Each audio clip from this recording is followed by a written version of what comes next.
Pakiramdam ko, buong mundo tinutugis kami. Gusto kaming patayin. Parang hayop, salot ng lipunan.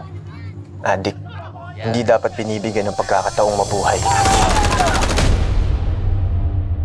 Base po sa isa sa mga report na lumabas noong 2016, 8 sa 10 heinous crime sa bansa, yung suspect nakadroga.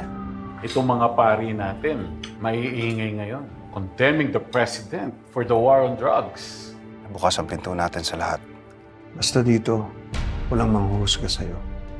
Lalo na sa mga pinagdaanan mo. Yung mga kabataan, nire-rehab, imbis na labas-masok sa kulungan. Maraming walang kasalanan at napagbibintangan lang. Bigla na lang namamatay. Huwag naman nila sanang dalhin dito yung toka. Ano matatahimik sa tatay kung walang hostisya yung pagkapalit niya?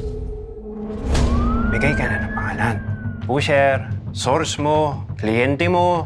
Sabi nila, pag sumuko ka, pag nagparehab ka, hindi ka papatayan. Bakit pinatay ang kapatid mo? Kasi may kumikita. May presyo ang bawat ulo, mga adik na itutumba. Dito lang kami para linisin yun. Di ba yun naman yung gusto nating lahat? Yung tahimik tsaka ligtas na buhay? Sa gera, kulang ang tapang.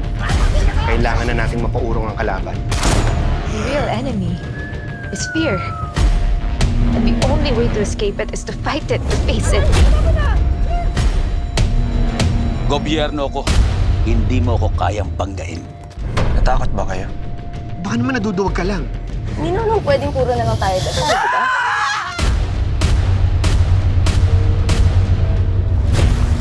Yung mga umaabuso sa batas, yung mga naghahari-harian, kung papayagan natin sila, anong klaseng lipunan yun, di ba?